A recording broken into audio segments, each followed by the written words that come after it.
everyone, and welcome to, I have to be honest, I don't even remember what episode this is. Phil, do you remember what this one is?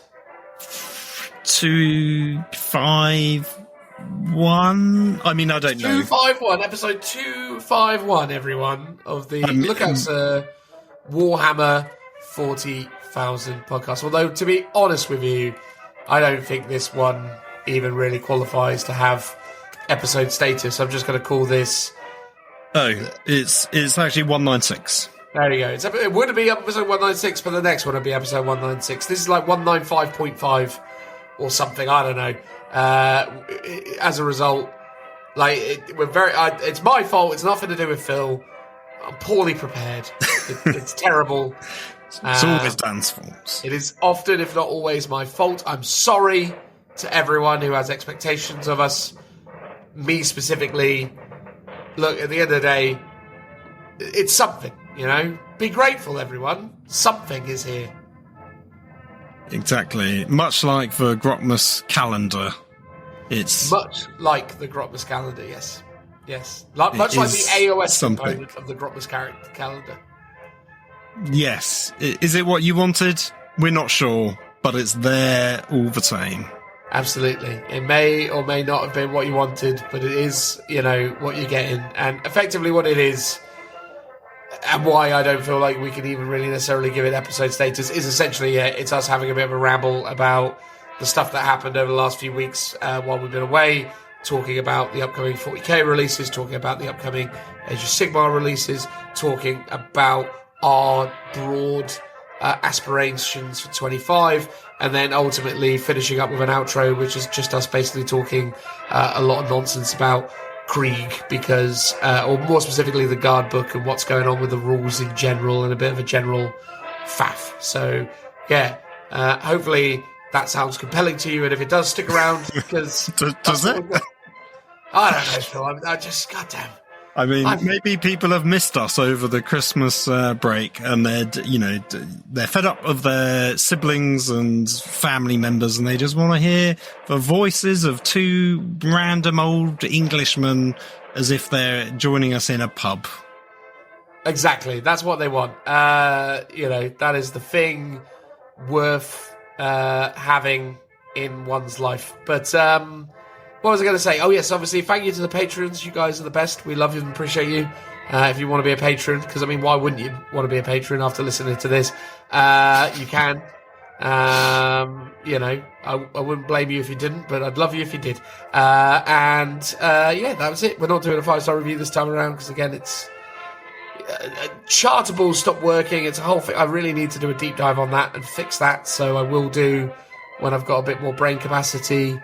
And merchandise is available via our good friends over at Rev Level. Check them out, they're great, and you should get some merchandise. Was that all of the things, Phil? I believe so, yeah. Amazing. Like and subscribe. Tell us what you think in the comments. Social media stuff is available. We'll get on with whatever it is that we've put together for your enjoyment, unless, of course, Phil has any particular things to add before we transition out of this. No. All right, fabulous. Transitional noise.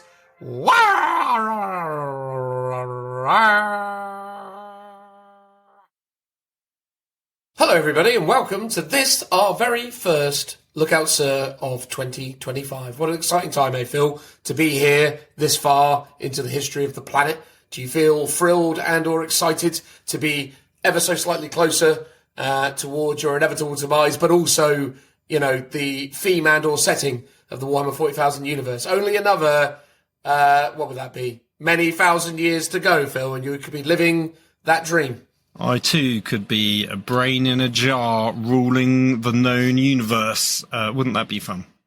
It would certainly be something. I mean, whether or not that is really what you want to be doing with yourself is obviously, you know, a question that only you may be able to discover the answer to. But, yeah, man, 2025, an exciting time to be alive. We are living, Phil, it seems, in the future. Dystopian or otherwise, the future is where it's at, baby. But where are our jetpacks? That's what I say, eh? No, I've been wanting them for years. I mean, it does seem like there are actually some jetpacks, and there are a few. There's those slightly naff water ones as well, but I don't really, I can't see the Emperor's finest using the water jetpacks when they're, assaulting the Necron lines with their chainswords. Doesn't really work. Certainly not in the irradiated wasteland that the world of Warhammer 40,000 paints terror to become in the future.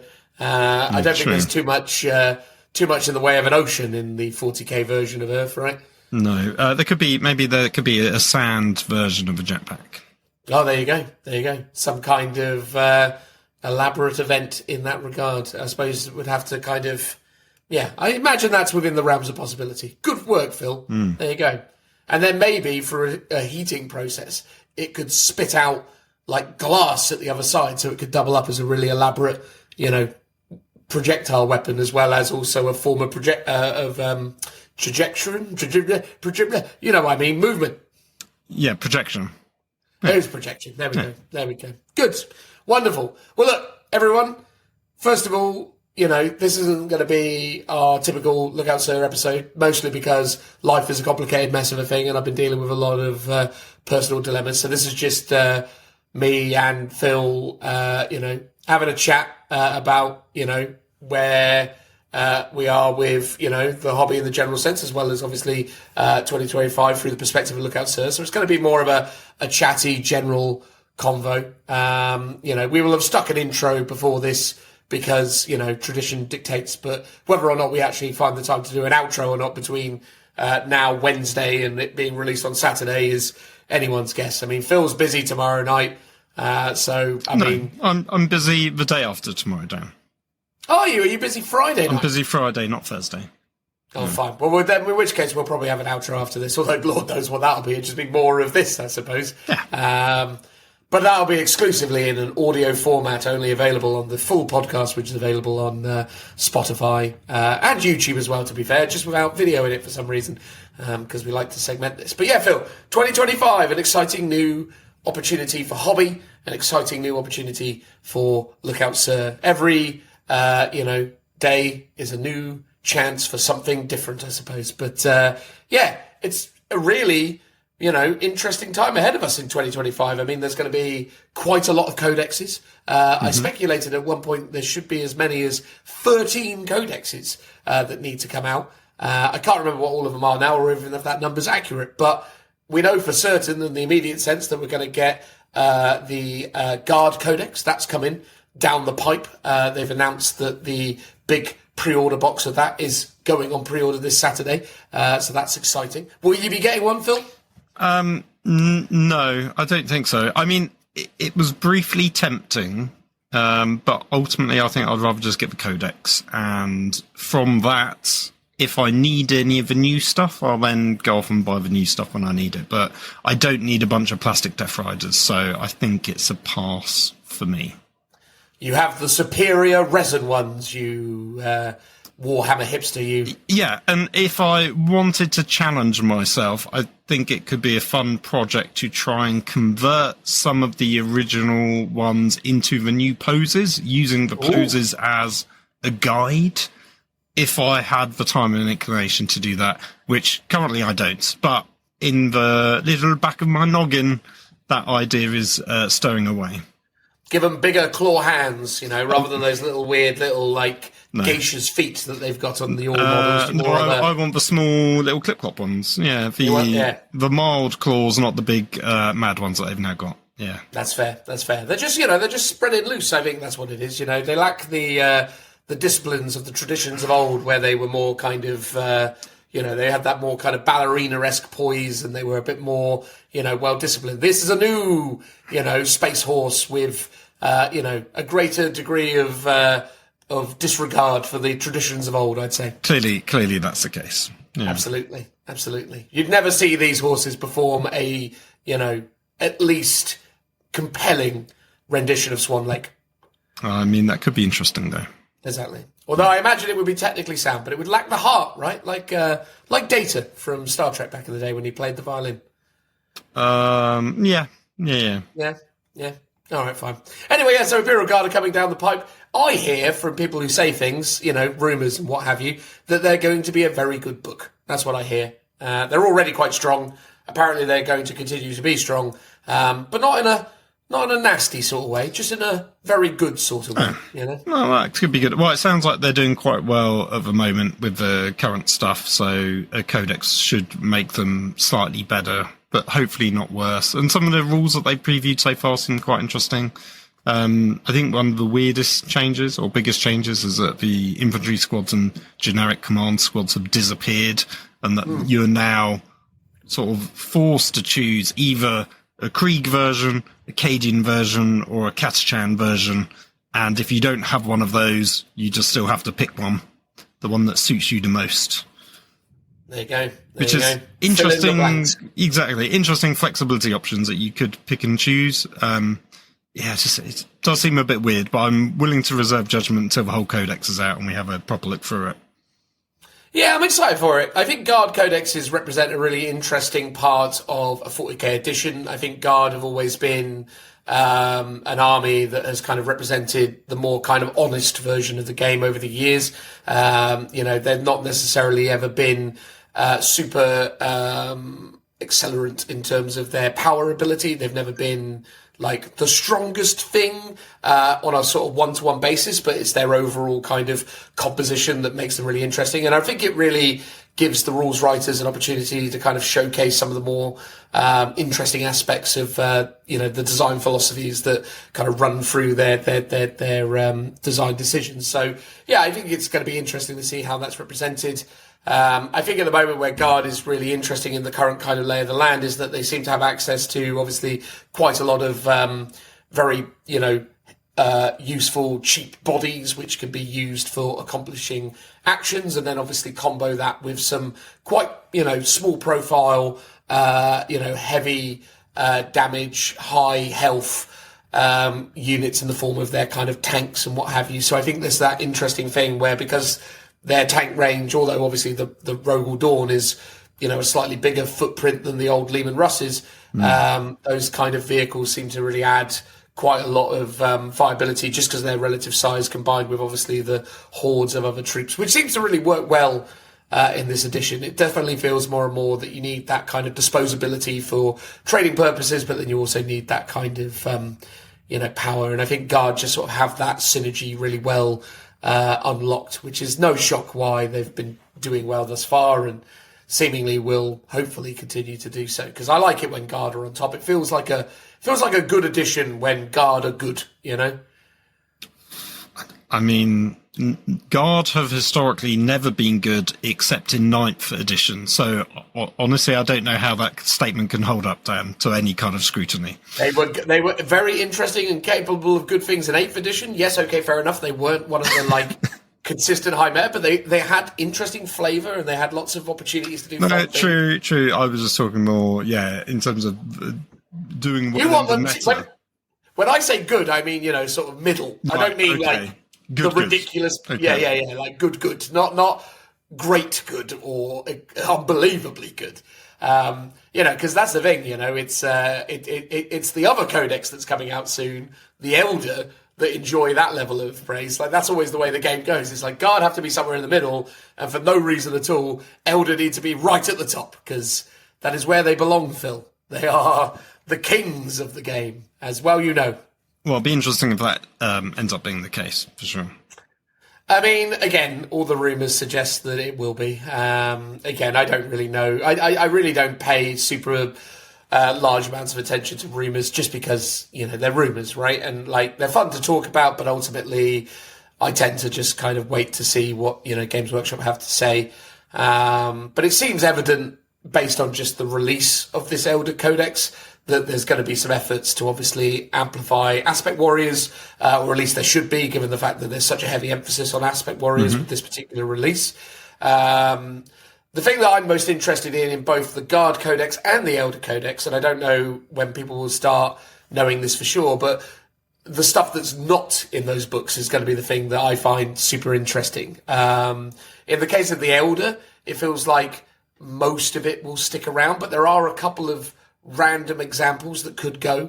And obviously in Guard, it's sort of a similar kind of vibe in so much as what could be moving on. But a lot of those hits kind of happened in the 9th edition book and subsequent index anyway. So obviously Commissar Yarrick was removed. But yeah, do you foresee, Phil, any of the other characters going? Did you still have access to Iron Arm Strachan or Sly Marbo, etc.? And are they likely? Yeah, I think those two are still available, and I guess it's a matter of, are they still available on the web store? Because that would really dictate whether they're being available.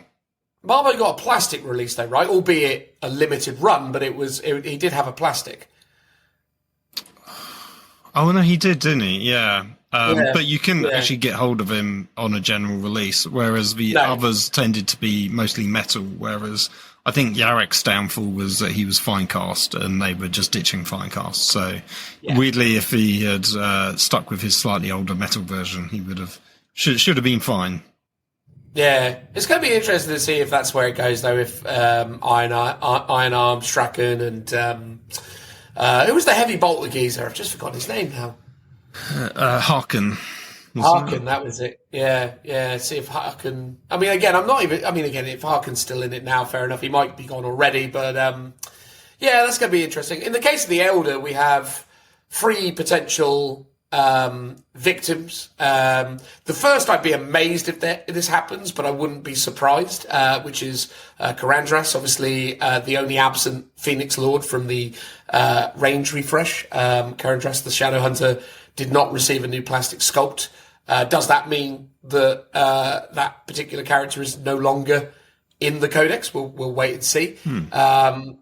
The other one, which I think is a dead cert, I think Illic Nightspear, the Eltok Ranger character.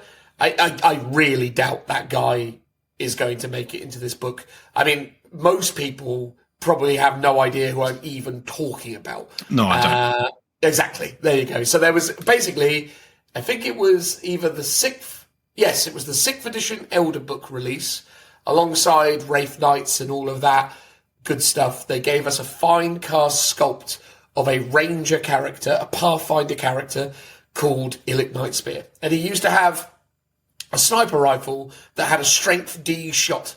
Do you remember that, Phil? No. No memory whatsoever. Anyway, he was great, but I imagine he's going away. I mean, it does sound like the sort of Elder nonsense I would expect, so I'm not surprised.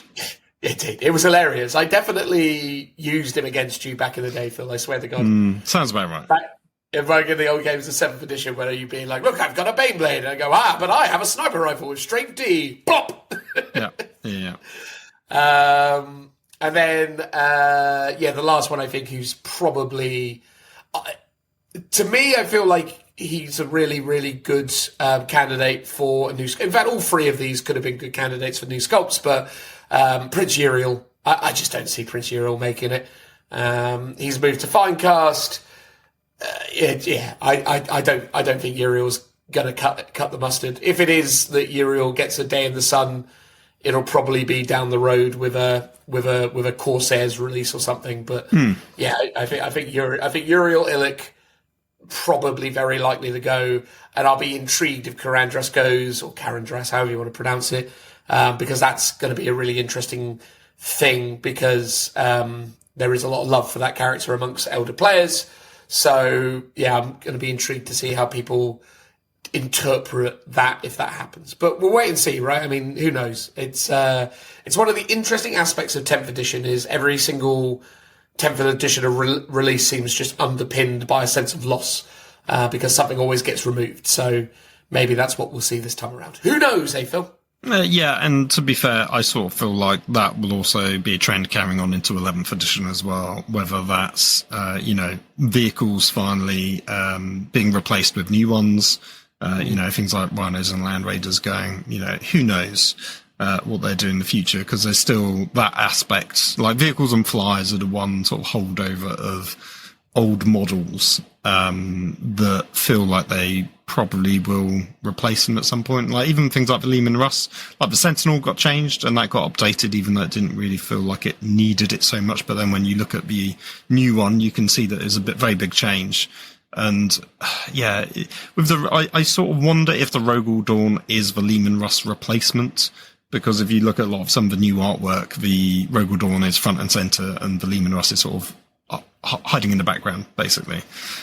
So it does make me wonder if the Leman Russ will just be replaced with this much bigger vehicle, or if they update it in some way in the new style. I think an update would be necessary. I think it'd be a tragedy to remove the Leman Russ from mainline. I completely agree. But then it would it be odd to have a competing Leman Russ from the Horus Heresy game, which is ultimately a near identical sculpt with some tweaks, unless they completely revise its design look to fit in with the more curved edges of the Sentinel and the Rogal Dawn, which would be the only way to sort of make it look more like them, and then much different from the now Heresy version of the Leman Russ.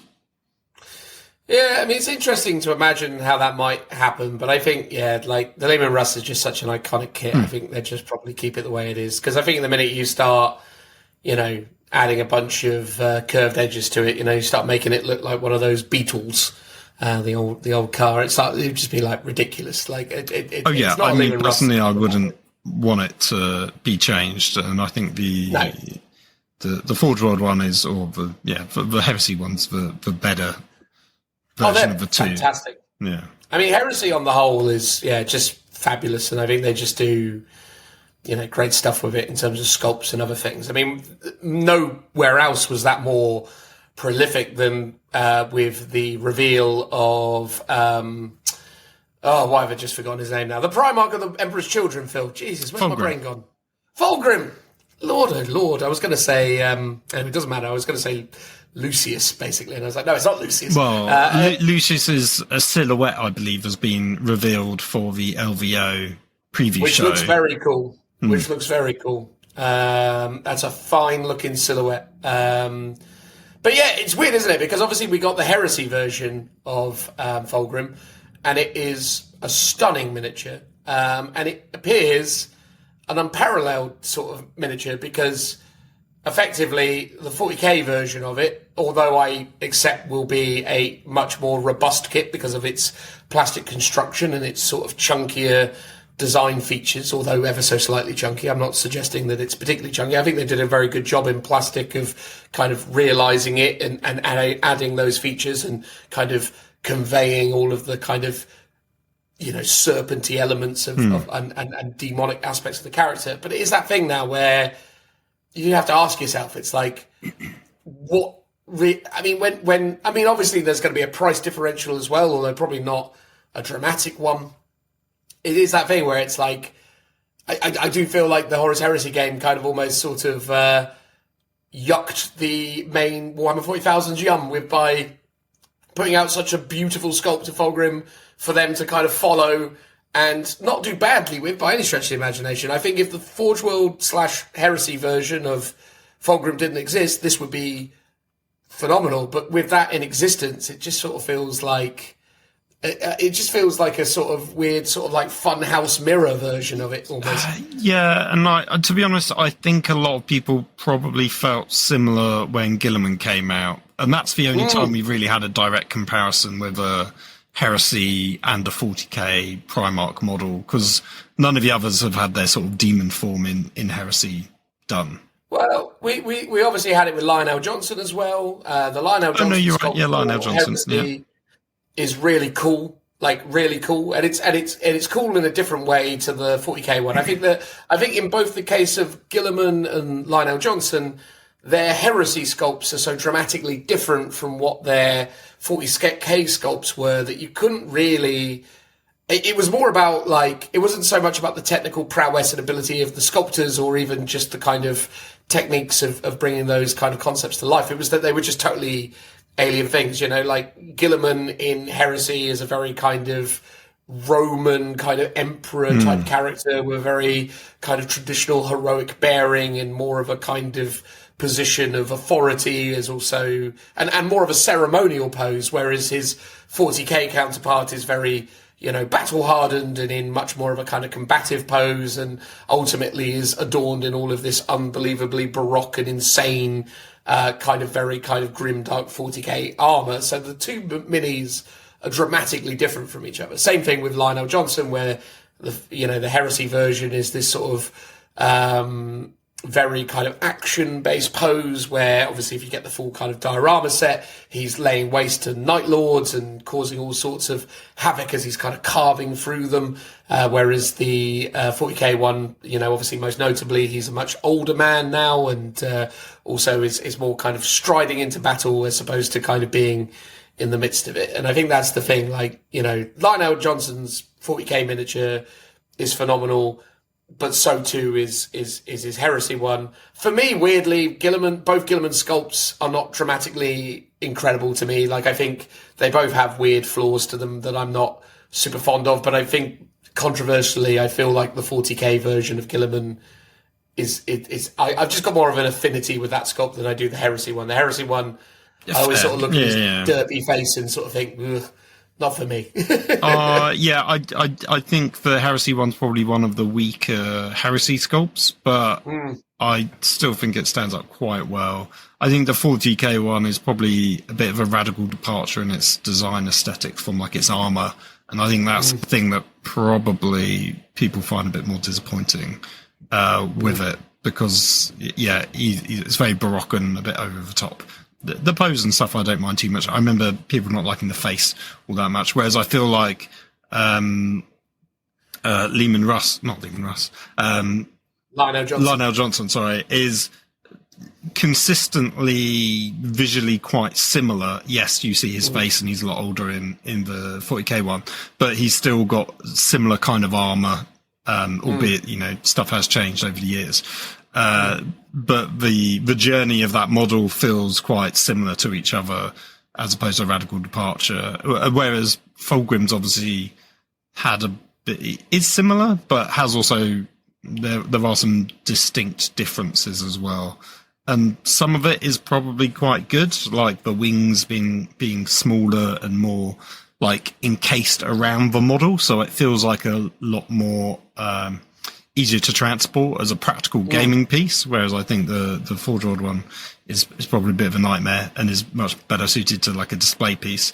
But obviously it doesn't have the intricate detail. I think my two criticisms of it were the 40k piece it's like the snake body is like a leathery sausage. There's no scales or detail in it. It's all quite flat and wrinkly, and similar for the wings as well.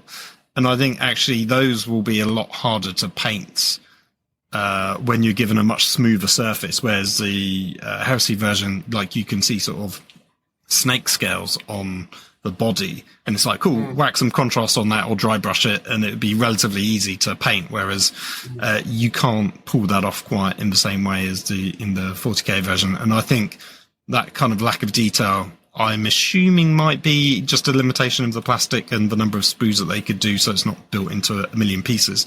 But because of it, you sort of lack, its quintessential snakeness in that model.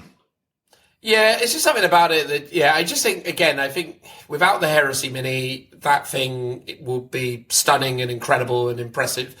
With the Heresy Mini, it still is those things, but it's just lesser. And I think that's the problem with it. And again, it's heavily rumoured and kind of been outright stated by kind of, Games Workshop insiders that the frictions and the weirdnesses between Citadel, the kind of mainline Warhammer producers, and, the specialist design team, or formerly Forge World, has always been kind of oddly pronounced, and the two have never quite consistently got along, which sounds mad, but then any of us who've worked in any kind of corporate infrastructure can probably identify the weirdnesses of kind of, inter-team kind of competitiveness that sort of happens. But regardless of that, it's a very odd thing, because, in a way, knowing, and I assert that, the specialist design team probably had an inclination that, eventually they were going to do a Fulgrim model for 40k, but they probably didn't know for sure, so they probably just went ahead and did it. And, after they probably invested what they did and did it, then they just had to sort of put it out there. And then, I can imagine Jez and the design team in Citadel / Games Workshop probably spitting a few feathers over that. I mean, me and Phil once had the privilege of going to Tottenham Court Road, which wasn't in itself a privilege, but we went to the store in Tottenham Court Road for store anniversary, and the big draw, the selling point that Jez was there, and you could buy his elder sketchbook, and he would sign it. And we ended up having a chat with him, and basically he just moaned, didn't he, Phil, the whole time about how Forge World sort of took away the opportunity for him to do Mechanicus first, which I thought was hilarious. Yeah, because he had a sketchbook full of a load of his designs, which you can see a lot of, I think, in some of the other books that have been published over the years. But yeah, I think he had I want to say the Castellan robots were in there, and a couple of the other things that he did, but obviously they are so wildly different from the Heresy Mechanicum model range. Yeah. They don't really sort of fit together in a cohesive way, unlike sort of how, you can see the development from Space Marines. And I feel like the Forge World Heresy team have done a good job of retroactively creating some of the stuff, like one of the Mechanicum models clearly has a nod to like the Plague Drone, for example, from 40k. They've done a good job of doing this sort of backwards design process for a lot of their stuff. But yeah, with the Mechanicum, because they did their stuff first, it doesn't really work in quite the same way. Yeah, so that was interesting. Yeah, so there's always been those kind of, I guess, internal struggles about who gets to design what and stuff. And I guess, from a, selfish point of view for the Heresy team, I imagine they're not, I don't know if they would be annoyed, but obviously a lot of people are going to buy the plastic Fulgrim because it's cheaper and run it in Heresy. But then, and that's taking sales away from them, right? But from the model that they've I'd say only recently, it's probably 2 years old now? Yeah, probably not even that. No, I think it was a year and a half. I think it was like October, November of 23, I want to say. So yeah, about a year and a half ago. But yeah, man, look, I think at the end of the day, if people are going to take the 40k Fulgrim model and use it in their Heresy games, fair play to them. But at the same time, I think a lot of the Heresy players would probably prefer to use the Heresy version of the mini. I think so. There'd be a lot of purists around as well. And in a way, you could argue that actually, if anyone, it's probably just harming the recasters, because people that can't afford the original Heresy one, rather than going to a recaster, might just buy the plastic one now, because that's half the price, I'd assume. Well, maybe. Although I think they'd surprise you. I think they'll surprise you, Phil. I think Fulgrim will probably still be north of 120 quid. I mean, I guess he's sort of night priced. I mean, how much is Mortarion? Mortarion, I think Mortarion was... Because he feels like he should be about 70, 80 quid to me. Yeah, hang on, just having a quick little nose on Fulgrim. Right. Because I imagine Fulgrim's like... How much? 182 for Fulgrim. Oh, I thought he'd be at least 200. So, Well, I mean, he kind of already is, yeah. And then, he's not far off. He's not far off.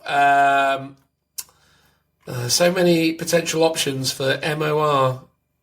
Mortar. No. Where is he? Oh, here we go. Oh, I can't find him. Oh, here we go. Mortarion. Where are you, Mortarion? He's £102 and 50 pence, Phil. It's expensive. Yeah. Very expensive. I guess he's a night price, which is, I guess that's reasonable, but he feels like he should. Yeah, it feels more expensive than he should be. Well, I think that's just. Or it might be that's how much he was when he first came out, and he's just gone up in price since then. Maybe. As is the way. As is the way. And then, 40k wise, beyond that, obviously, in terms of recent news around the game and other bits and pieces, basically there's a Night Codex coming out, hopefully, before the end of the quarter. So by the time we get to February, March time, end of February, early March time, we'll have new Imperial Knights, which should be really cool. Knights consistently doing okay for themselves. They're a really cool, popular army because they're quite easy to get into. Obviously expensive, but quite low model count, quite appealing. So really hopeful that they get some love and get, really turned into something super interesting. They didn't do too well in terms of the Grotmus detachment, although it was, thematically interesting, but it wasn't really as good as what they had before. So I do understand why people were a bit underwhelmed by that. So yeah, like Knights are around the corner. Is there anything you particularly want to see for Knightsville? Are you excited about any particular individual aspect of that? No. I like Knights. I've always had desire to own them. Well, I do own them. I just haven't ever built them. I'm always curious to see what they get. I'll happily, if they get new models, that's great, but they kind of don't really need it unless you want more like-for-like comparisons with the Chaos ones, because they've got more little guy variants, like the Armiger Helverin equivalents, like they could do some of those. A Psy Knight, like you've got with the Psy Titans, something like that would be really interesting, but not needed. Not needed at all. Needed. And that sort of thing could be just kept for Chaos. Yeah, I think that's a really nice sort of distinction between like the Chaosy ones and the Imperium ones. Like the Imperium ones are all the sort of nobility, they're these warrior kings, as it were, whereas, the Chaos are the Chaos, and they're demonic and psychic and use all the wibbly stuff. And I think that works fine for me. That's good. Like, have a division between the two of them. I like all the chivalry stuff, basically. Like chivalric. Chivalric, thank you. I like the pilot mini that they did for the named character Knight. I'd love just a set of little Knight characters that I could personalise, and when my model blows up on A4 up, the little guy can come out and run around. I don't know. Something. You want your Transformers headmasters. Yeah. Well, escape hatch ejection unit. Yeah. Yeah. You want it more like those old kind of robot toys from the 80s. Yeah, where it pops off and then jumps out. Yeah. Absolutely, that would be great. For me, I agree with you. The thing that was weird to me was when they did the Imperial Agents book, that they didn't have a Mechanicus contingency in that, or Mechanicus contingency in that book in the same way as they did with the Sisters and the Grey Knights and the Death Watch, because it feels like obviously this detachment that they got from Grotmas does sort of satisfy some of that desire from players to have a Mechanicus cohort alongside their knights, but it felt like really odd that they didn't give that as a kind of Imperial Agents option, specifically for Knight players looking to, have that sort of synergy. I think people have always wanted the idea of little guys running around as guards for the actual Knights themselves. And I think, even one of the Forge World Skitarii upgrade kits was basically the little guys for Warlord Titans, or the Titans in general. So a sort of Mechanicum or, chivalric feudal guard unit, depending on which allegiance your Knight household belongs to, would be a cool and interesting addition. It does feel like it's, I don't want to say cheating or cheesing. It's sort of filling the niche gap that the army sort of desperately wants filled. But then that should be the downside of playing that army, and actually filling that hole is just allowing them to do everything really well. Whereas having a really strong, big units, but it's a low model count and you don't have cheap bodies, to me is a really good trade-off and interesting thematic difference in their army versus, Guard that have plentiful access to cheap bodies. So yes, I can sort of see the two elements to it. Yes, it would be great to have, but also I think, from a mechanic games point of view, I think it's actually quite good that they don't have it. No, I do agree. I think it's important that they try and keep some level of archetype alive in terms of different armies with different advantages. I think it's important. So I do agree with you that that's the way forwards.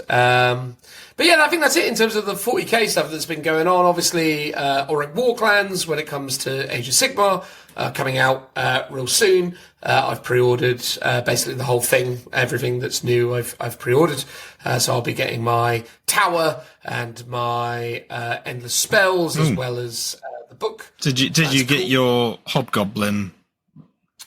I also did buy the Hobgoblin. No, I know it's mad. I did. I was like, well, in for a penny. But yeah, we'll see. We'll see. That book has been heavily leaked in its entirety. Like, it's been out there. It was out there before Christmas. And, various YouTubers have already done videos dissecting it already.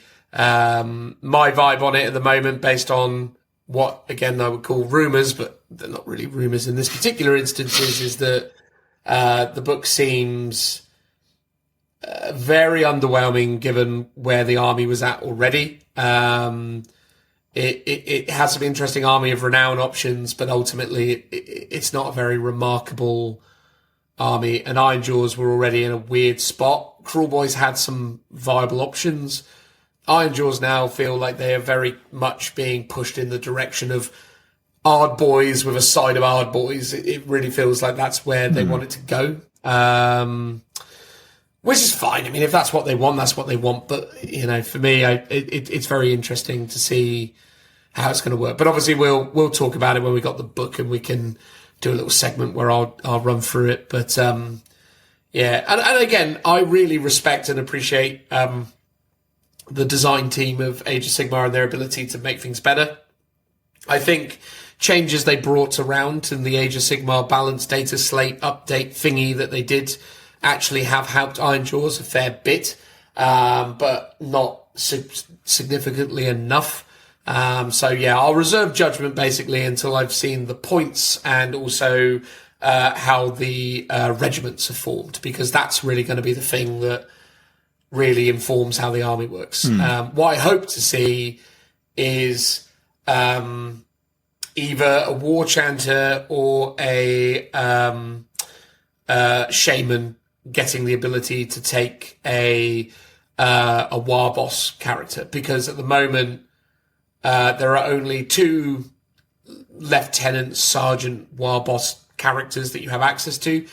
One of them was FAQ'd into it recently, which is the Mega Boss on foot, and the other one was the Ardboy boss. But the problem is with both those is they can be taken as secondary command options for regiments, but the only unit, or the only 2 units that can have those in their regiments, are the Mega Boss on Maw Crusher and Gordrak. So basically, you have to take a Maw Crusher to basically gain access to the +2 movement buff, which you really need for the slow-moving army. But the Maw Crushers are, even at their low points costs, some of the most inefficient things in the army, which is also a problem, because Maw Crushers shouldn't be as bad as they are. And from what I've seen of the new book, they're only getting worse. So it's like, great. Like, I can sort of understand the logic of they were the thing that literally every army had in the last edition completely. So they wanted to change the sort of the build meta for the army in terms of what people are going to take in composition wise. So I can see why they've done that, but then maybe it sort of swung too far in the other way, which does often happen. Yeah, I mean, personally, I'm not a huge sort of fan of how the sort of the restrictions are around army building. That you've got to take certain units to unlock others, which sort of makes sense from a hero and troop perspective. But when certain hero characters are sort of locked behind other heroes, it sort of makes it a bit frustrating in terms of doing the builds that you want. And I guess you can lean into like the auxiliary build composition, but it almost feels like no one touches that and no one sort of dares do it, even though I think the penalties for it maybe aren't that bad, and maybe it's just a sort of mindset of the players to do it. But yeah, well, giving your opponent any advantage, especially for one that's, I mean, literally the auxiliary system at the moment, I mean, that is a part of AOS that needs overhauling, because it is, for all intents and purposes, a completely functionless rule, because it doesn't come into effect. I've never had a situation where I've needed to use it, nor have I ever seen anyone use it, But maybe... I sort of feel like the downside of it is you can just take a regiment of 1, and it's only when you run out of regiments do you go into auxiliaries. So if they had changed it, so yeah, you can't have a hero on his own regiment, and he has to have at least 1 troop choice with him. Yeah. Otherwise, you take it as an auxiliary. Then it would make auxiliaries a bit more meaningful up front. But then, as you say, there's this inherent. I think is it the other player gets a CP at the start of the game. Correct. Yeah. So it is sort of minor, but at the same time, that is a big advantage to your player that you don't want to give them. The CP economy in that game is such a big part of the game, and having that underdog advantage of an extra CP in Battle Round 1 is massive. Like it unlocks so much potential. So yeah, I understand why it's not something you want to be giving away. But by all accounts, the Auric War Clans are going to be pretty underwhelming for the foreseeable, but hopefully GW are aware of this. I'm pretty confident they are, because I had the good fortune of speaking to members of the design team when we were last at Warhammer World, and they basically said as much. So yeah, look, hopefully at some point they figure out the way to make these guys less rubbish, but for the moment they are. Just have to wait till the next balance update, whenever that happens in 4 to 6 months' time, whenever it is. Absolutely. I was going to say, did you also pre-order the Path to Glory book? Yes, I did. Although I got to be honest, I think I'm probably going to cancel that pre-order, because I just don't actually understand why I'm never going to use it. I just sort of did it on reflex, and now I'm like, I like the idea of it, but we've literally never played a Path to Glory game, so it feels a bit of a point. Like, I haven't purchased it. I sort of forgot to. I'm not going to buy it unless we were all committed to doing it. Yeah. It's a great idea. It's like the Crusade system. It's a hat on a hat. It feels like Path to Glory is maybe a little bit better realised as a rule set, but ultimately it's the same kind of problem that Crusade has. And as I say, I'm not that bothered by it. So yeah, I think I'll probably go in and get that gone, because from what I understand, it just layers in loads of extra complexity. And I think in terms of actual, I think it's got some interesting missions. Maybe that's probably I think there's sort of less admin around sort of the XP management, maybe, and what you're doing in a mission, and that's a bit more straightforward.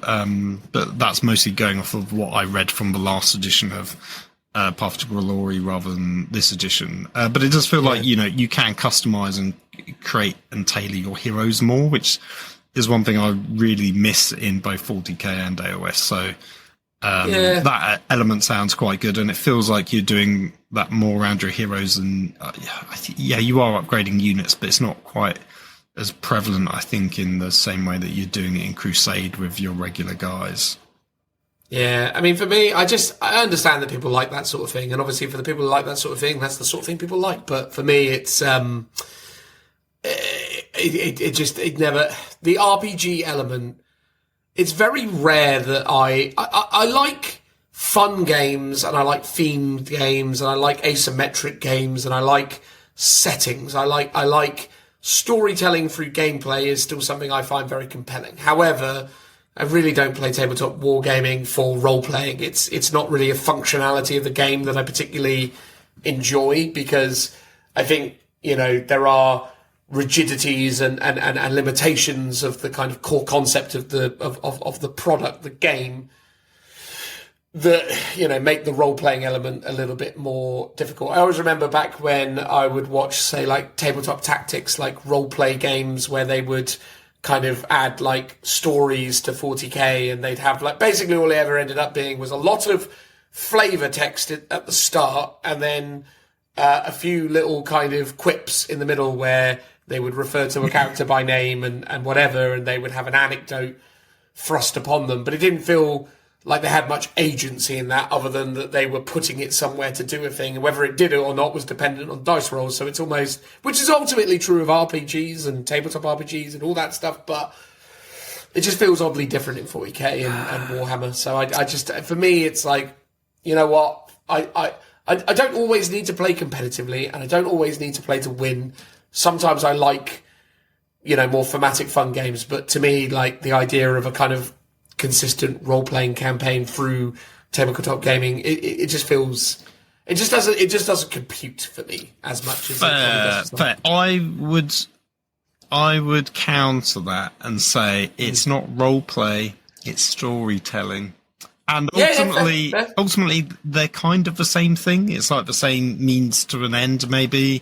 But I feel like role play is a bit more front loaded with like complexity and like depth. Whereas to me, having a mission and a framework to tell a story with a couple of characters within your army, and it's their story or like hero's journey across a campaign, I think is really interesting because you can still do light touches.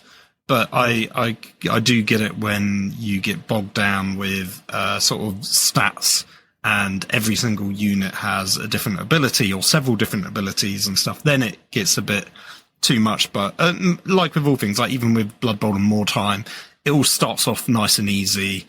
But then, 10 games deep, it's all a bit too much. But by that point, you should be wrapping it all up and then starting all over again once you've completed your campaign or whatever. So maybe that's the way to go through it. But, the few times we have done Crusade, I thoroughly enjoy the end of game sequence where I'm just rolling a bunch of dice and looking at something like the result of it on a table and going, cool, I've got +1 something or other. And writing that down on something, I really love that kind of aspect of it. It sort of harkens back to Warhammer Quest or actual roleplay games maybe, and that's fun little admin bits I don't mind doing because it's not part of the game itself; it's afterwards. Yeah, and I do understand that, but conversely, it's the thing I like least. I don't like the administrative stuff. I kind of find it just very frustrating. But different strokes, my friend. Different strokes. So that's that. Iron Jaws are a thing, as are Cruel Boys. They've got big Warback, yay. Gloomspite coming around the corner with the Git Mob, the new kind of sun-worshipping Gloomspite, which is kind of mad, but whatever. Again, no idea what they're looking like. I imagine the book's probably going to start circulating amongst all the rumour mills and things fairly soon. But love the minis and interested to see what happens with them. But I mean, again, I actually, intriguingly, off the back of seeing the Gitmob release, actually chose to sell my Gloomspite Gits because I just was like, you know what, I'm never going to get around to doing these, and I'm even less likely to do them if I have to paint all of those complex buggies and chariots and what have you. So I was like, no, you're all right.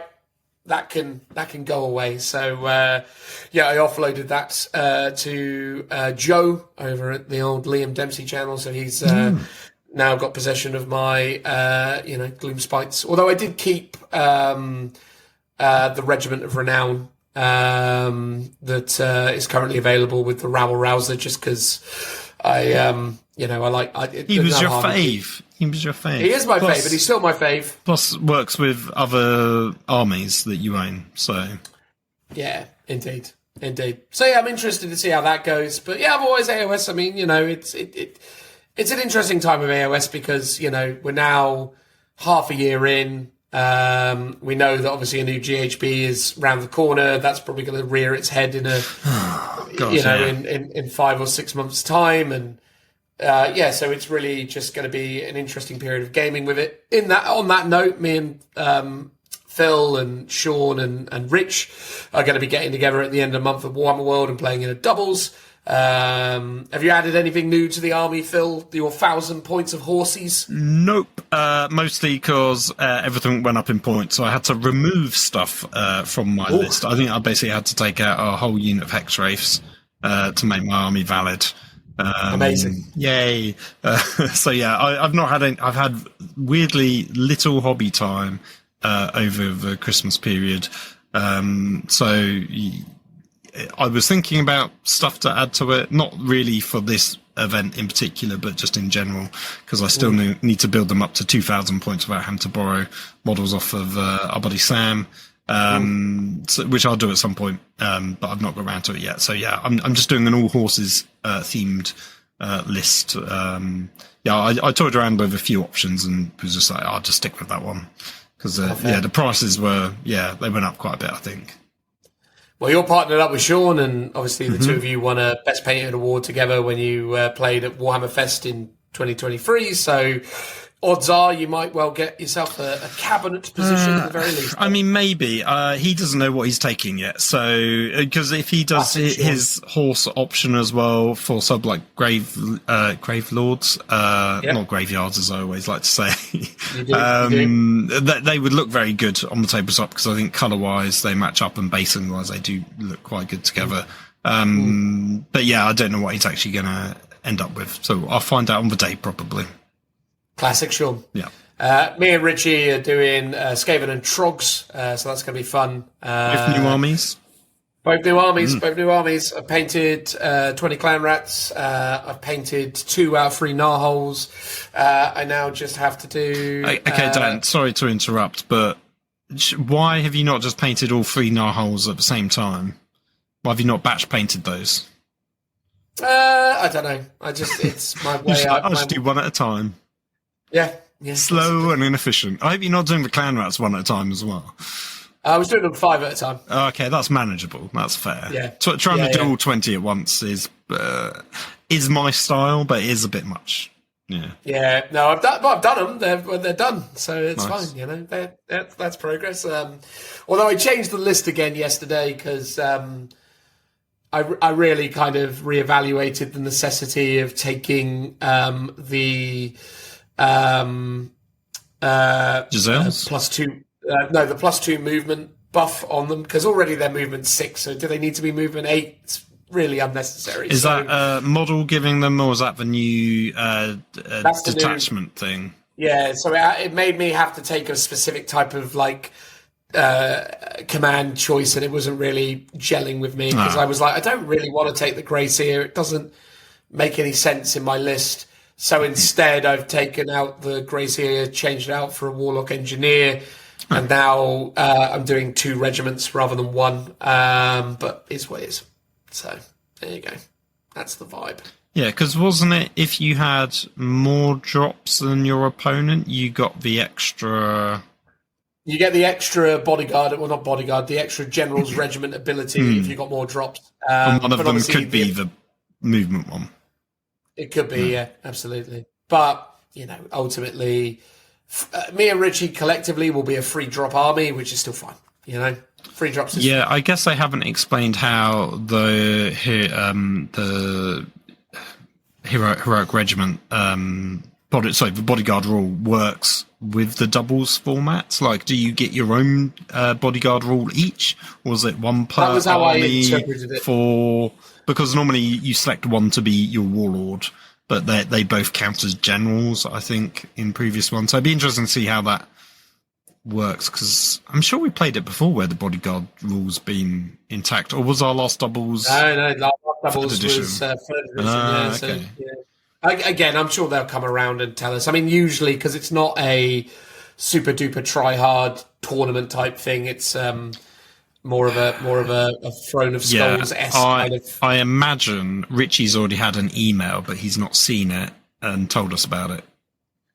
I imagine. It's the sort of thing where 2 weeks out, or maybe in the next week, they'll email us.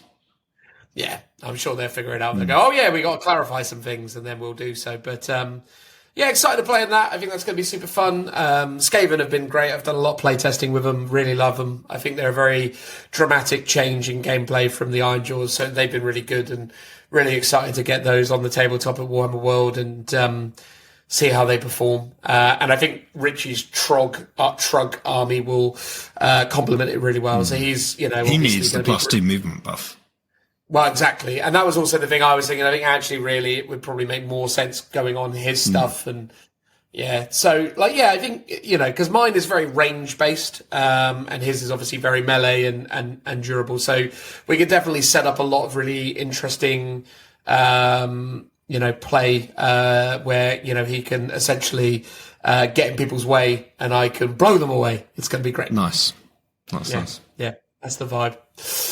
And I reckon that's it, really, in terms of all the things that are going on. Obviously, there's a reveal around the corner. There's all sorts of exciting stuff happening in 25. This is all kind of new and early for us. So, yeah, and as I say, in my own world. I'm dealing with a lot of nonsense at the minute, so apologies that this isn't the heaviest episode that you will have gotten from us. For you watching us on YouTube, this is probably a nice little condensed little summary of things. But yeah, for us, Look Out Sir in 2025, we're committed to, the usual 2-weekly format, so you'll be getting full podcasts from us every couple of weeks, and we will, pending any random events, be, continuing to put out these shorter video. I say shorter, this is still going to be near an hour, but yeah, we'll still put out these shorter video things. We would like to try and do a quiz at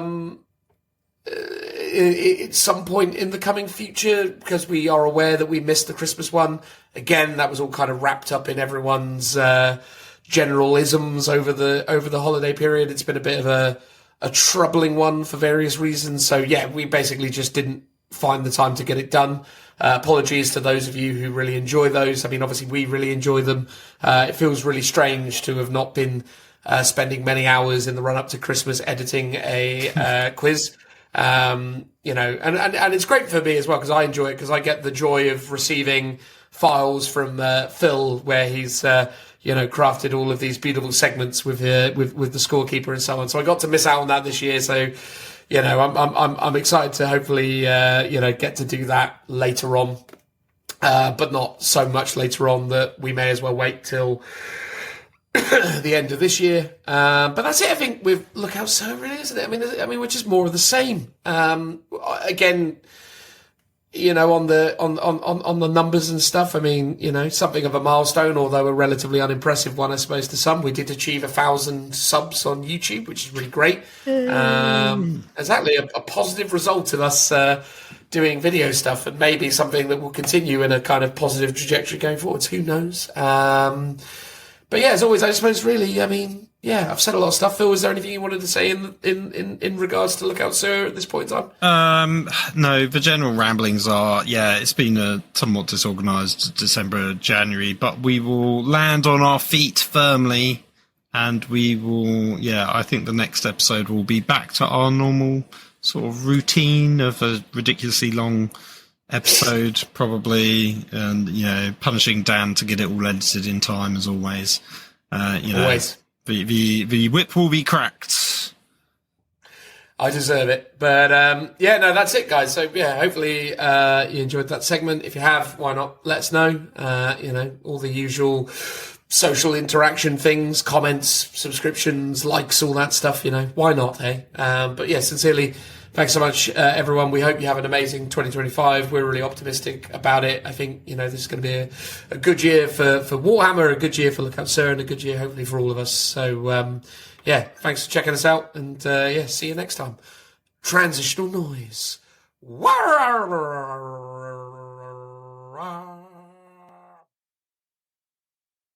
Outro time, it's outro time. Lord knows what we're going to talk about. Phil, you've seen the Krieg box set has been pointed. They've told us that if you get yourself a Lord Marshal Dreyer, who is like a super duper character as far as I'm aware, right? The guy on the horse. Yeah, horsey Lord Marshal. 10 Death Riders, Phil, 10 Death Riders. 5 Krieg combat engineers and an artillery team. That, dear Philip, will cost you a mighty 310 points to put on the tabletop. That's pretty exciting, isn't it? It's not a lot, is it, in terms of points? I mean, I thought you were going to say it's not a lot in terms of models. I mean, we could have probably squeezed in some more. I mean, that is also true. The fact that I'm pretty sure you only get 5 of the combat engineers and not a full 10-man squad. Is that right? Yeah, that's correct. And there are only 35 points for those combat engineers. Yeah, it's cheap as chips is what you're getting for those. What's interesting, because I've seen some bits online. The Death Riders are cheaper than the Attilan Rough Riders. Are they? I thought the Attilan Rough Riders were about the same points now. No, apparently the Death Riders are, I think it's like 10 or 20 points cheaper for a 10-man squad, I think. Yeah, but maybe they're not as good. Well, exactly. Isn't that great to know that your brand new models just aren't as good as the existing ones? Yeah, but obviously, Are you saying the points? Because obviously no one knows what the points will be when the. I mean, obviously the only thing we really know. Well, obviously some people will know this, but the Death Riders we have points for, they're 120. We don't know. At least you and I don't know yet what the Attilan Rough Riders are going to be pointed at in this new box, or in this new book, or in this new MFM. So it's one of those, isn't it? It's like we don't really know yet, mate. If you say so. Oh, fine, but we do know, do we? People might Here's have a heard. question. People might have heard. Well, because that was the other thing as well. I heard somewhere that I don't know if GW said this publicly or if I just heard it in rumours. I'm always a little bit befuddled with this stuff, but they're going to, when they put this book out, unlike the Blood Angels and the Dark Angels or even the Tau, where they've done one of these boxes and there's been this weird period of time where you can't even use the book because they don't give you the code doesn't work until the normal Codex version comes out normally. Yeah, correct. Apparently for this one they're actually gonna have it, like they're gonna just support it. So there's gonna be a weird situation where the two might exist side by side. Yeah, I mean, so they've done that before, like previously, and I think tournaments. Yeah, when the boxes came out. So when this was, I think, 9th edition, when you got things like Beast Snaggers, for example, you had this weird situation where people were going to tournaments, and if you got the limited edition Beast Snaggers box, you were playing with the new rules. But if you were unfortunate enough to not get that box, you were running the old codex. And that would be a bit of a weird situation at tournaments. So tournaments made a ruling on the whole to not support those new books. And I think Games Workshop then followed suit by not sort of unlocking the codes in those boxes. So it'd be interesting to see that if that's different this time. Yeah, that's a bit unusual. Well, indeed. I mean, that's what I've heard from the whispers in the warp, but I don't entirely know how much truth there is to it. But I will say, I mean, again, I know we kind of went on a bit of a mad rant about this when we did I certainly did, when we talked about like the Christmas boxes for 40k back in like November, December time.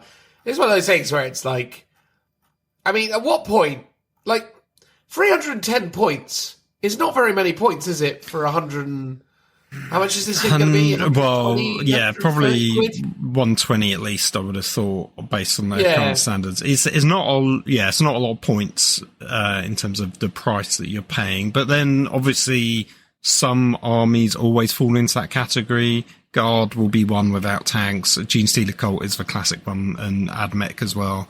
They're the ones we always sort of talk about that fall into that category. So, yeah, it's not great. You want a sort of starter box, and ultimately this is kind of like a Krieg starter box to have probably at least 500 points worth of stuff just to get you started with a sort of a decent amount of stuff. It's I think the flaw in this box in particular is that there's just the Death Riders are taking up so much premium, I assume, in terms of like sprue space, maybe in the box, and that. If they had given you, say, 2 or 3 of those artillery pieces and then like 4 or 5 infantry squads, that would probably point you up about correct for 500 points. And, price, I mean, probably price-wise it should be more, but that's kind of what you want in terms of like a force. Like those Christmas box sets had quite a lot of models in and were relatively good value for money. Yeah. Yeah, I think that's the thing. I just sort of find, like, again, it's it always just intrigues me, the notion of I go back to the statement I made at that time, where it's like the idea that a parent who has no kind of prior experience of this system or these games, who is supporting their child getting into the hobby, and they're like, right, okay, so this is what they want, buy them this. I mean, fair play if you can probably even get hold of this, because I assume it's going to be very popular and probably sell out quite quickly. Interesting that you say that. I've seen lots of people on the Facebook groups think it's terrible value and that there'll be loads floating around for ages, but I can't see that being the case. I imagine it would sell out. Yeah, well, who knows? Who knows? We'll find out soon enough. But the point is it's an interesting one. It's one of those ones where I just feel like, yeah, God, if I wasn't doing this and, I had a kid and I bought them this as like a gift because it's something they really wanted, and and I discovered that they're like, yeah, so well done. That's a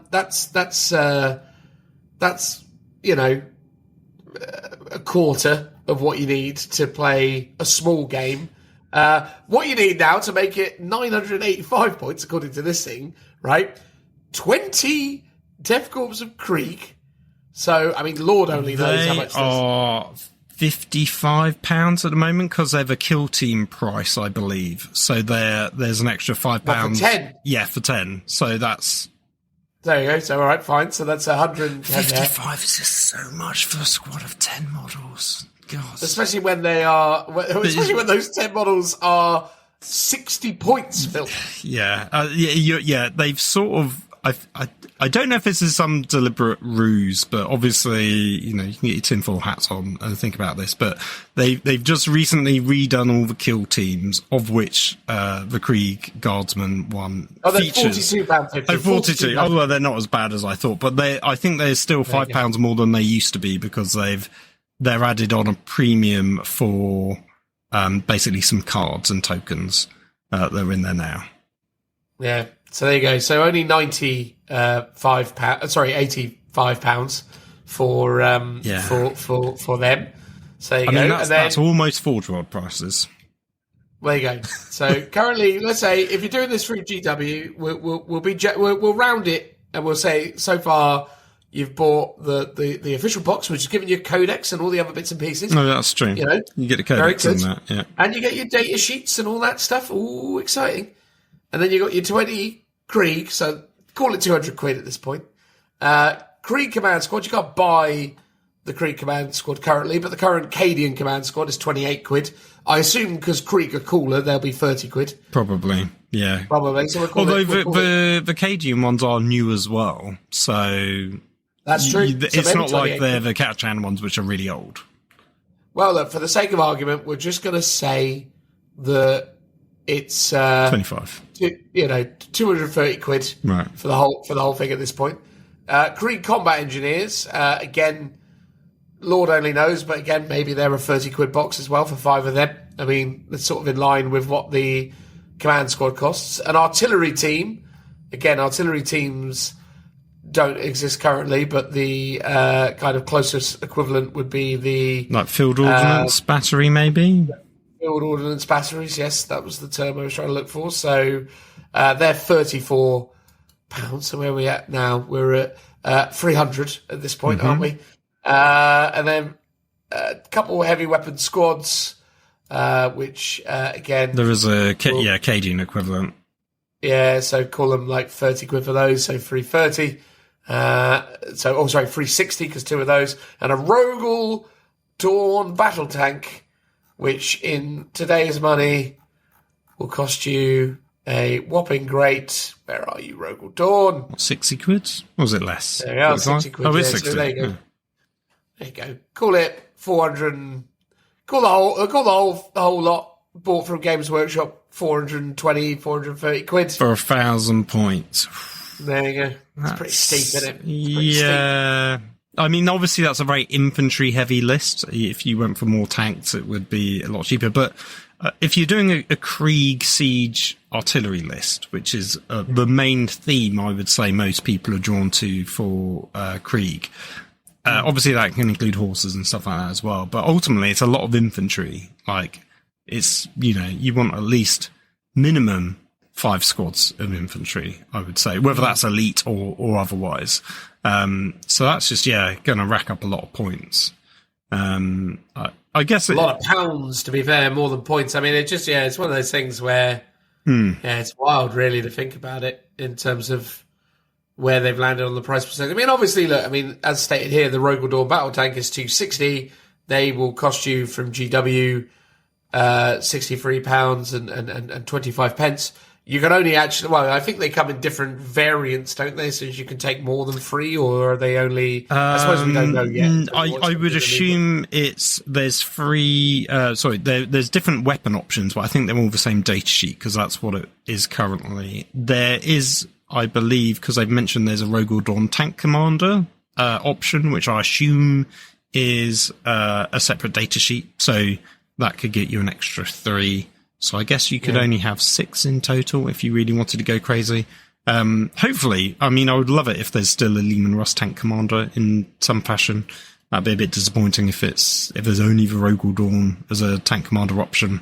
But who knows what they'll be doing for that. Well, there you go. So yeah, 3 of those, 780 points for a mere £190. That's not too bad, I suppose. Yeah. I mean, I just think. I mean, again, the overarching point I'm getting to, I suppose, with this one is this too much? I suppose is probably what I'm asking. We've said it loads, and I'll say it again. I think 2,000 points is too much. I think 1,500 points is probably a more manageable game in terms of collecting an army and building for it. I think, based on the current points that they're pointing models at, you've said plenty of time that there's Space Marines can have up to between 50 and 70 infantry if they're really wanting to go for a non-vehicle army, and that just seems mad for a Space Marine army. Yeah, it does seem mad. I just think that's the thing. I'm just like, and I say it more from just a general kind of health of the hobby perspective. Like, at the end of the day, if GW can get away with this and people are willing to buy large, copious quantities of miniatures to play these, larger model count games, then fair enough. I think at the end of the day, if people are willing to swallow it, why not sell it? But yeah, it's that thing. When you're talking, nearly 500 quid. Admittedly, some of the cost of that will incorporate books and other things that we've, maybe don't have to sort of, account for if people choose not to get those particularly. But yeah, it's a lot of money just to put 1,000 points on the table.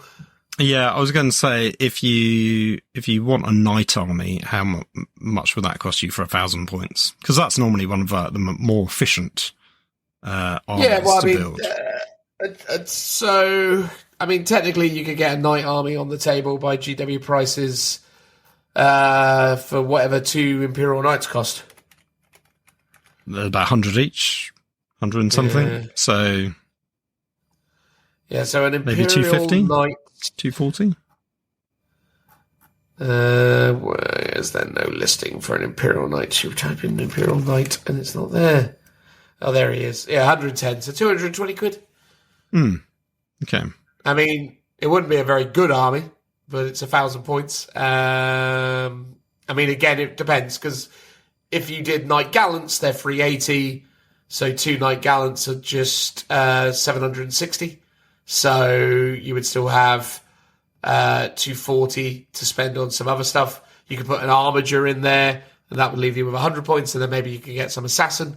So, you could do 2 of those, or you could maybe look at the Warden and the Crusader are the 2 expensive variables. Or for an extra $5 on top, you could get the Knight Castellan and the other variant of that, the Flamer one. Valiant. Valiant, thank you. Yeah, and as a result, those 2 would definitely come in near 1,000 points. But yeah, I mean, it's that thing though, isn't it? It's like, ultimately, yeah, it's an interesting situation. Plus, also, by the way, they do, although it is out of stock, or do they do this? Is this a real thing that they... So apparently there's a thing here called an Imperial Knights Battle Force Valor Strike Lance. I don't know if that is something but it says notify me when available. It's only temporarily out of stock. Is that a battle box? It's called a Battle Force. It's here on the GW website. 150 quid, you get a knight, but that knight doesn't have the components to make the Warden or the Crusader or the Gallant. So it basically is the old Paladin Errant kit without the extra thought they did away with those. Well, it's just specifically in this box, so they just don't give you the extra sprue. And then you get 4 armigers. So that's that's 150 quid. The 4 armigers, call them 600 points, and then the 1 knight, call it 400. Actually, yeah, there you go. 150 quid, 1,000 points, done. Nice. No. I mean, that, to be honest with you, is very good. And so that's what you should be buying, little Timmy. That's an appropriate pound per point conversion, really. Yeah, I mean, obviously, I think if you were starting an army, you could go, I can't afford the hobby particularly well. Then the answer is you shouldn't necessarily be doing it if you're struggling to buy stuff. And that's, a bit of a harsh, cynical view to take, but it is an expensive hobby and it always has been on some level, and it always will be, and that's never going to change. So if you're doing something, you should be doing it for the love of it. Like you going into Guardsman, you're going into Admech or Gene Stealer Cult, you're going to know it's going to cost you a lot more to get to your 1,000 points or 2,000 points. Just because, you're getting probably a lot more sprues worth of models, a lot more physical, just numbers of sprues, out of those armies, for the points that you're paying, which is why it costs more, basically. I get all rather of than that. a Knight's kit, for example. I get all of that. I'm just curious from the perspective of, at what point is it too much? That's all I'm asking. It's that thing, because, again, without wanting to be ridiculous about it, the hobby's always been expensive. The hobby's always been difficult to get into. It is a miracle that any of us are interested in all of this, because the layers of complexity that we have to kind of engage in to get to the point that we want to play and engage with this game is quite extensive. My point is is it just almost quite disheartening for people to, invest so much time and energy and find themselves in a situation where it's like, because again, like I say, like this army that they're spouting here, it's a lot of stuff. And I don't know, I just feel like once upon a time, even with Guard, yes, you could, and, it was a possible option that you could do like a conscript army and have like 40 conscripts, and those conscripts were terrible in the game, but they were cheap as a result. But it was kind of like this silly option that was like, you could do this if you really wanted to. It's not actually one of the best builds you could run, but it's it's an option. Yeah, it's a weird thing now, because it's almost like essential, not essential, because I guess you can do other stuff, but the way the game is played, it almost feels like, I don't know, it just feels more than ever that you're kind of heavily incentivized to take this amount of stuff in order to be able to play the game. Possibly. And, I don't know. I think when I got back into Krieg, it was 6th and 7th edition, I sort of prioritized a minimum of 3 squads for my army. Ideally elite ones like the Grenadiers or Engineers, but if I was taking regular troops, that was also fine. And ultimately, I would do those 3 units and then just a bunch of tanks and interesting stuff like artillery, because that was a kind of a quicker way to fill up the army, but also less stuff to paint. And also, I don't really want to be pushing around 100 models on the table, because it just takes far too long. But I know loads of other Guard players that do want to push around 100 models, and that's totally, valid as a force as well. But it obviously might cost you more, or take you a lot longer to build and assemble and paint all of that stuff together. But yeah, I don't know if it's any more or less viable. I guess in the new edition, in the new codex, we'll find out in terms of the new detachments, in terms of like how tank only lists will work, for example. But obviously there's some inherent benefits to infantry in the game. The fact that they can just pass through terrain features as if they're not there, that's an instant benefit. The fact that tables are really terrain dense means, vehicles are going to really struggle just to move around the board. So that there's a lot of just natural pushes in a gentle direction to take lots of infantry, or more infantry than you would perhaps take in previous editions. If you're looking at Space Marines, there's lots of benefits to taking assaults, jump pack intercessors over the foot-slogging ones, or your vehicles, for example. The benefits of cover that you get for units that are in terrain versus those that are, can't fit in the terrain because they're too big. infantry are much more efficient than monsters or bikes, for example, for those same reasons. So there is a sort of internal meta built into the game and the standard that the terrain and tabletop looks like in an edition.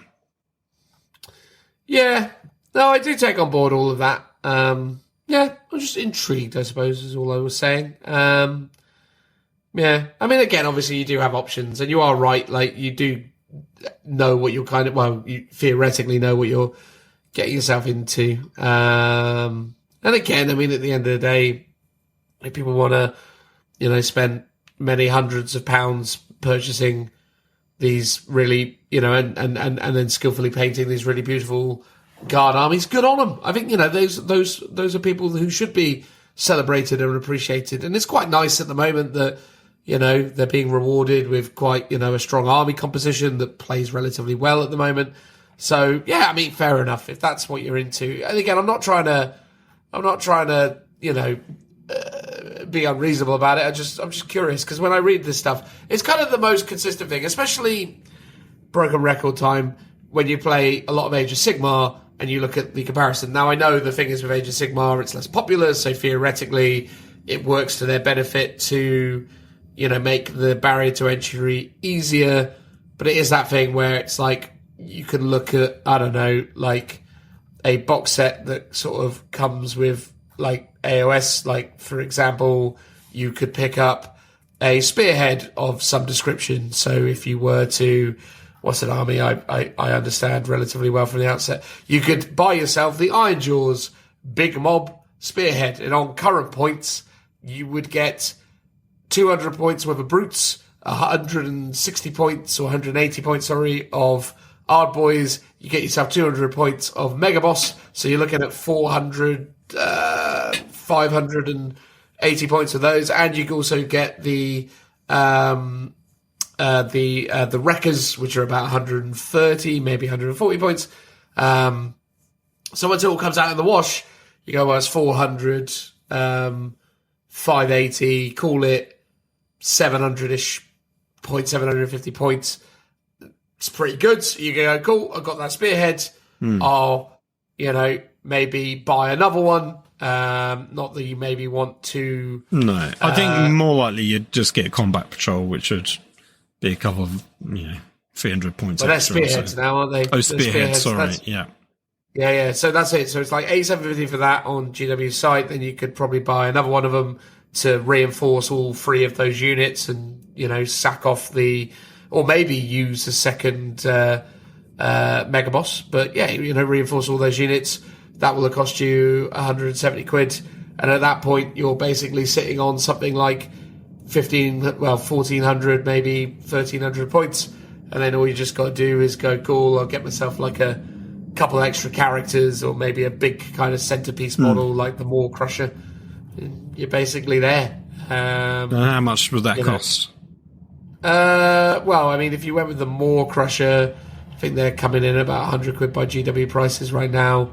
And then you probably need to get like maybe a Gore Grunter or a Maw Grunter or something. So, yeah, basically 170 plus 100, 270. Call it 300 quid, basically, all things being equal, to essentially get, and that's GW prices, obviously, as well, which admittedly was the same with 40k. Yeah. But I was just saying that, I mean, don't get me wrong, 300 quid is still a lot of money. But if that's a complete 2,000 point army, that feels pretty reasonable versus... Yeah, to me, that seems okay, half an army. Yeah, that's what I'm saying, right? Like, yeah, this is the thing. Like, yeah, that's, to me, is like, yeah, where you want it to sort of sit. You want to get to it, yeah. But the problem is, I understand that, GW needs to sell loads of 40k to be a profitable biz. I get that that's kind of their model. So, I'm not gonna be unreasonable to them just for the fact that they're just trying to obviously, make ends meet on these things. But yeah, it's interesting. It's intriguing, the difference. But ultimately, I suppose, is what it is. People, people obviously love 40k and want to play it and are less impressed with AOS and less keen to play it, even if it is potentially a better value proposition and maybe even easier to get into. Plus, also, I will just say, just for the sake of saying it, the Spearhead game itself, Phil, so good. You keep saying, so good. Still not played a game. One day, one of these days. I'm so sorely tempted by so many of these Spearheads as well. Like I every now and again, I find myself looking at the Seraphon one, going, "Ooh, maybe." Well, maybe the models for Seraphon are really nice as well. Yeah. Oh my god, they're so good. The new like actual kind of baseline Sauruses and the cold ones or whatever they're called are just so cool, so cool. Yeah. Anyway, there we go. But no, I mean, yeah.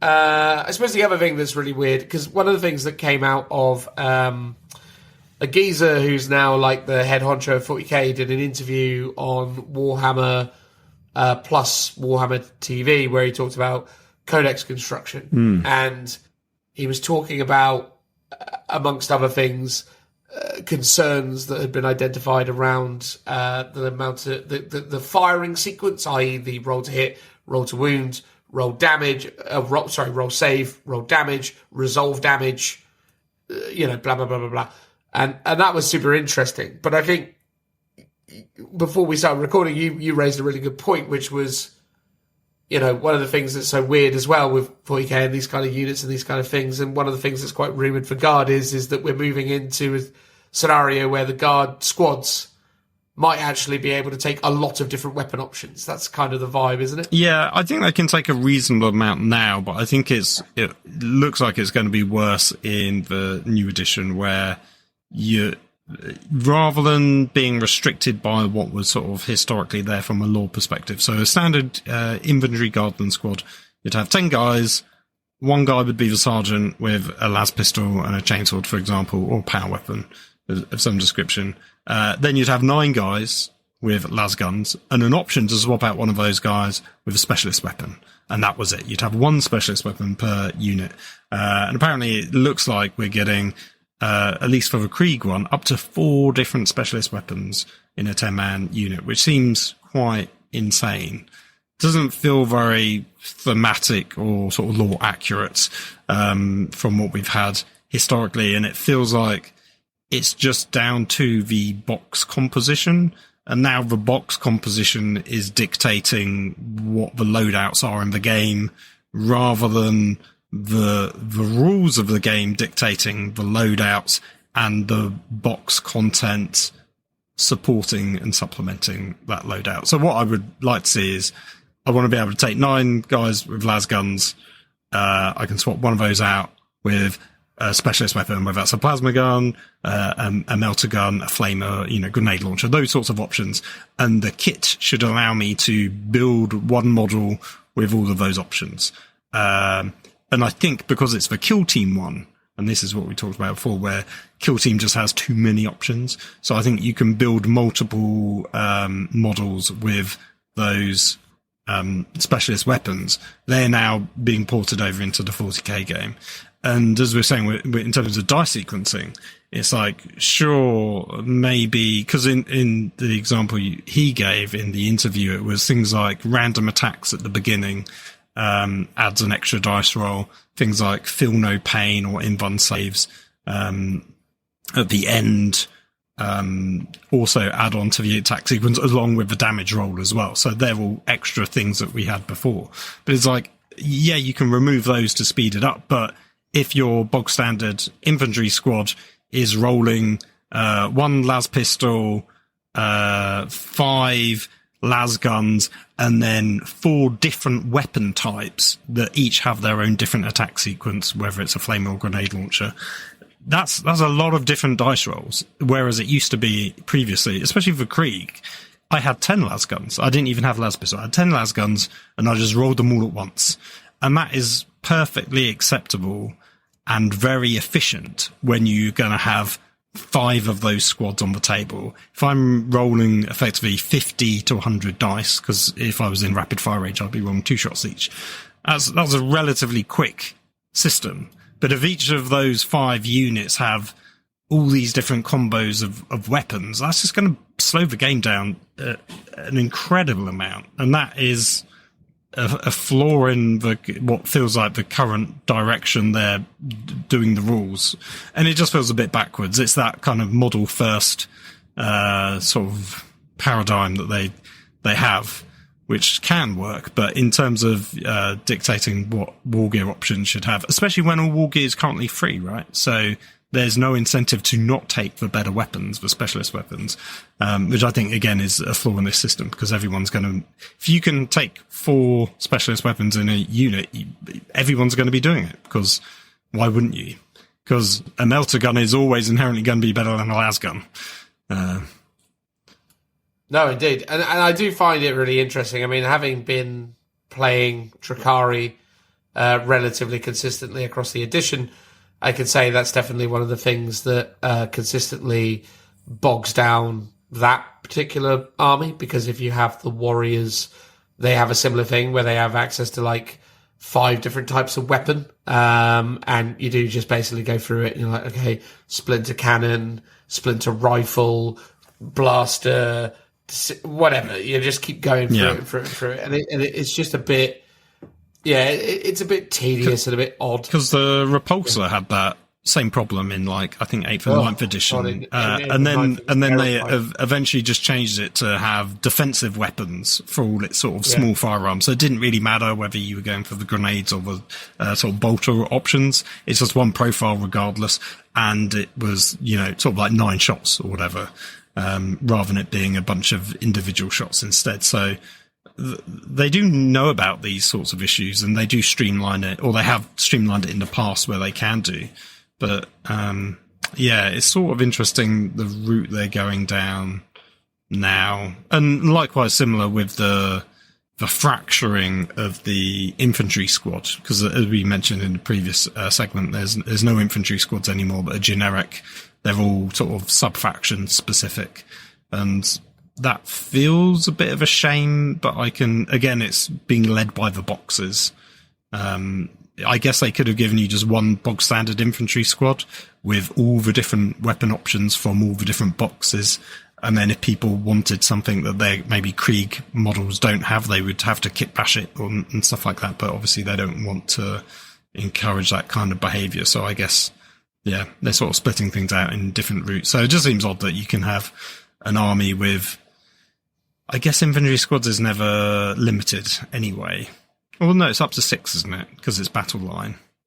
Yes, it's up to 6. But it's a bit, if you really wanted, you can go, I'm going to take 6 Cadian infantry. I'm now going to take 6 Kadachan infantry, and I'm going to take 6 Krieg infantry.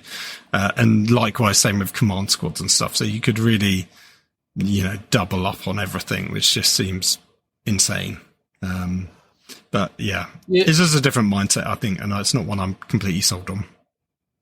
No, I agree. It has definitely been one of the more bewildering aspects of it. I would like to see, because he did say in that same interview that he was considering bringing back some of those nuances, because 40k players typically, at least sort of historically and now presently, like the idea of having unit customization. And I agree. I think, back when we used to pay points to kit out our sergeants and kit out our heavy weapon guy and it made sense because there was a kind of decision-making process. You also sort of felt meaningful because you were making a choice up front in terms of which option am I going to pick for this particular unit. It does sometimes give you a bit of a feel bad where you'd be like, okay, cool, I've got a squad here, but what if I want a different option on my sergeant or a different option on my heavy weapon or specialist weapon? And to me, that would be like, cool, buy your 10-man squad, and if you want all the different specialist weapons, go out and sort of source those or kit bash another squad into those variants and stuff like that. Or just create another squad with different options in them. Like it doesn't seem like it's too much of an issue to do those kind of things. But it just also feels like you're getting some inherent bloat in that new codex. So you're duplicating the command squad 3 times, you're duplicating the infantry squad 3 times, whereas they could have, I guess, given you a standard data sheet and the units, so the Krieg, the Cajun, and the Catachan, all have the same options in those boxes. And obviously they've not done that already because they've given us the Krieg infantry, which was sort of kill team specific, so it came with all of this extra stuff. But they could have made it exactly the same as the Catachan, and all you're doing is you're buying a different skin, effectively, for your infantry. But the infantry squads, regardless of whether it's Catachan or Krieg, is exactly the same from either rules perspective, but, you know, you could argue that there could be some variance in that. But ultimately, in the war gear selection should be exactly the same between all of them. And, you know, we're seeing that with the heavy weapon teams now. Like, the Krieg heavy weapon teams don't have the same heavy weapons as the Cajun ones. So there's a choice there, rather than just being like, I want Krieg and I just want my army to look like this, but I want it to play the same as the Cajun army. So ultimately, if you had a Cajun army and a Krieg army, they're not identical anymore. They're fundamentally going to play very differently because of the war gear choices, in addition to the extra sort of specialist rules that they've now bolted onto those. And, you know, in a way, that's a bit of a shame. I sort of used to like it when, for the most part, a Krieg army and a Cajun army or Vostrin, whatever it might have been in earlier editions, fundamentally played the same way and had rules. It had war gear that was exactly the same across, with the exception of there were specialist rules or, you know, regiment rules, which then is the tweak to make your army more unique. And I sort of like that sort of overall change rather than this sort of microscopic war gear loadout options. But I sort of feel like that is the downside of Kill Team. And I don't know if we ever had this discussion, but I was nagging at you last year that we should have a discussion titled, it was something along the lines of, Is Kill Team ruining the game? Is Kill Team ruining 40k? And I think we've sort of, in a way, been touching on this topic. The answer is yes. Because, I don't think it's ruining 40k. I think the way that the rules team working on Warhammer 40,000 has brought those rules, because there are instances where they've not done this, right? So, for example, you could take a unit of Space Marine infiltrators. And if you took a unit of Space Marine infiltrators in Warhammer 40,000, they're basically Space Marine infiltrators. They have not changed them or updated them in any meaningful way to represent the changes that have been brought about as a result of Kill Team. But what did they get in Kill Team, though? Because they weren't a Kill Team specific unit, but they did get like an upgrade sprue, they got an didn't upgrade they? sprue. Yeah, they got an upgrade sprue and it added, like, you know, some extra kind of bits to it. So you probably had like a saboteur and some other things. And they were definitely, I mean, not every example is relevant, but like mandrakes. Mandrakes are now in 40k, but they've not updated their data sheet. You can just use the Kill Team minis, but ultimately they're still mandrakes. So there are examples where they've not done it. Now, obviously, in the case of mandrakes, the Drakari book's not out yet, so maybe that comes down the pipeline. But again, Striking Scorpions, they've not done a weird Kill Team Striking Scorpion loadout. They've just done, you know, Striking Scorpions. So, I get your point. I would say some Kill Teams were just more generic 40k units with some kind of customization where it's like, okay, cool, you've got a dog or you've got a servo skull floating around with you or some kind of other token that can be used. Not all of them are going to be as cool or as interesting as the original, like, Orc Commandos, where every single model was completely unique. I think the very best Kill Teams are like that, though. However, Orc Commandos make perfect sense to all be unique in 40k as well as in Kill Team. I think a generic Guard Squad, though, shouldn't really. In Kill Team, sure, if you want to give everyone specialist weapons, I'm a bit like, fine, it's Kill Team. I can sort of suck that up as a different thing from what a 40k infantry squad should be loaded out with. But as you say, the rules for that 40k squad should be streamlined to fit the 40k rules and not just sort of port over the Kill Team rules. And I'm fortunately, it seems like that is generally what they're going to be doing. I mean, I don't know what they're going to do in terms of the war gear options. So the guy with the map or the flare gun, for example, are there going to be 40k rule options for all of these individual things? Maybe. Maybe. But it's like, it's almost not needed. I'd almost rather they just be all generic guys with las guns with one or two interesting options thrown in, or just kind of cool variations of those standard models. Which is sort of, again, for me as well, when you start layering in like lots of extra weapon types, it kind of robs the army of its kind of uniform army status. Like, I understand why a kill team is a series of specialists. I don't understand why an army has those sort of specialists, because it's just not. It's just that thing, isn't it? I still advocate for the idea that they should just add a generic range profile and a generic melee profile. I do also advocate for them reducing the number of shots in the game, or even removing the roll to hit. Like, I think in 40k, rolling to hit is pointless, because the way the game is you're always going to get good levels of hits. One of the things I found since playing one of these Skaven armies that I've been playing lately, basically the rule I've got for this unit in Skaven is that I roll 3d6 per gun to see how many shots I've got. So I roll 6 lots of 3d6. So, whatever that is total, that's 18 d6. And when I roll those 18 d6, Phil, pretty much every time I roll them, with so far little to no exception, they land at a value between 58 and 62. Like, that's where they sit, basically. So just sort of say I get 60 shots every time I roll them. That just sort of happens.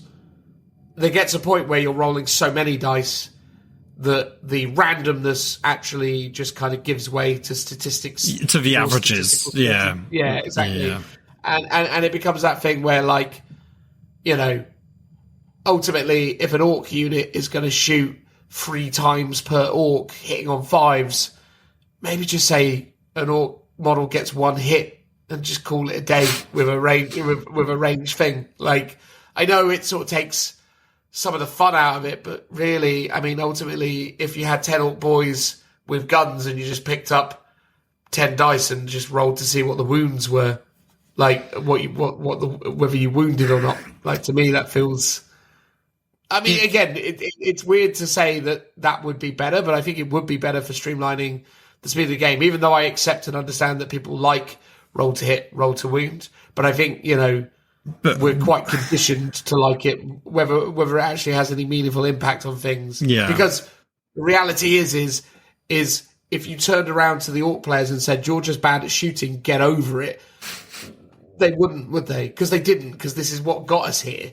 It's like... Right, yeah, even though they're meant to be. Yeah, I think that's the problem. But where do you draw the line, really? Because you could say everything does something on a sort of average amount based on the number of models in your unit. So therefore, why even roll dice? Just say you got 10 guys, you'll do X amount of damage to a unit. Maybe you reduce that incoming damage based on cover, for example, or range, and then there's no save roll involved whatsoever. So it's just, competing stats.